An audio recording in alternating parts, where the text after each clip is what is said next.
From the Weather NorCal Command Center, this is your morning update. Good morning, everyone. Well, we're going to be taking a look at the ways that you can get Weather NorCal, and there's a lot of different ways, right? You can see, of course, you got YouTube, you got Amazon Fire Stick and Roku, of course, for the 24-hour streaming channel that you can also get on YouTube. You can also get on weathernorcal.com. Great resources here, though. Also coming to Apple TV soon. And you've got a great resource for the app, too, for your Apple iPhone, for your Android device, Weather NorCal. Just go to the Apple App Store, or you can go to Google Play and you can search for Weather NorCal and you'll find the app, and it's free, 100% free. In fact, all of this is 100% free. And from the app, you can get the latest weather updates that I'm doing here. You can also see the live channel on the app as well, and lots of other great information. So let's take a look at what's going on here. So as I mentioned, we're kind of eliminating the chance for thunderstorms now. As we go into Sunday, this upcoming week, I'm not seeing any more thunderstorms in the forecast. So that's great news. I mean, the rain would be nice, but we don't want to see those lightning strikes.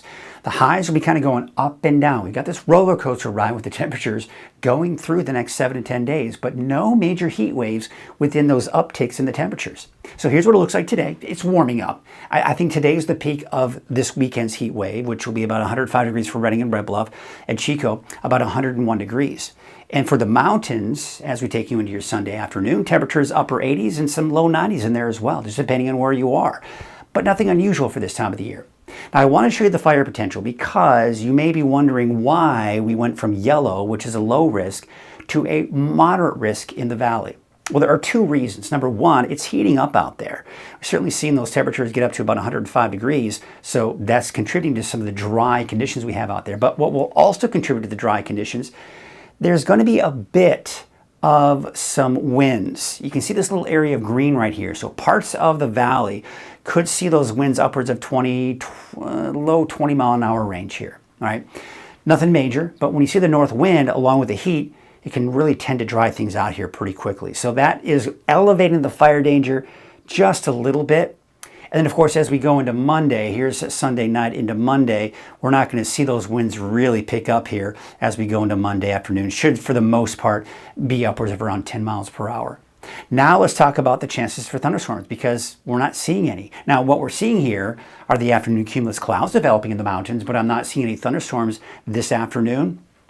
We take you into Monday. You can kind of just see how we're going to see some of those afternoon clouds developing, but no thunderstorms. And that's going to continue into Tuesday of next week as well. So we do have some clouds which will be coming through off and on through next week, but we're not seeing any rain or thunderstorms within those clouds.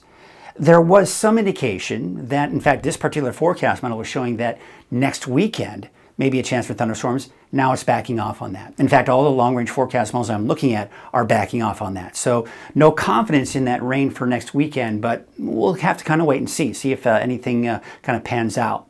But there's that roller coaster what I was talking about. Temperatures after this weekend start to drop.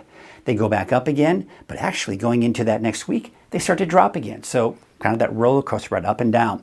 Heat up to our west, heat down to our south. That's keeping those temperatures fairly warm on Monday. But this cooler air right here, that's going to be cooling down, especially for your Tuesday, Wednesday.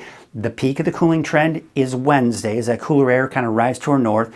Then that moves back off into Canada. And we're going to see this big, broad ridge of high pressure. Now, this is something I've been talking about over the last 3 or 4 days. This is a trend that's holding on. The intensity of it keeps changing, and the overall placement of it also keeps changing. But the overall trend of a broad ridge of high pressure is in the forecast. That's the warming trend going into next weekend and even into early next week. All right, so here's your forecast for your Sunday.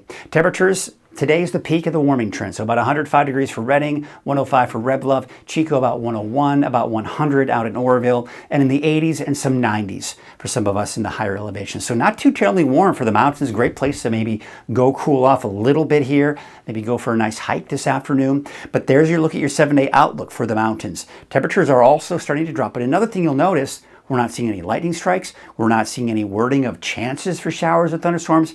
It remains dry. Temperatures peak with the drop Wednesday, and they start to go back up going into next weekend. And that's the same story for the valley, right? No showers or thunderstorms. The peak of the heat wave this weekend is today, and then temperatures do start to drop after that. We're down into the low to mid 90s by Wednesday, and then temperatures will start to increase again for Thursday, Friday, Saturday, at least for Redding back up to the triple digits, but for Chico and Red Bluff in the upper 90s.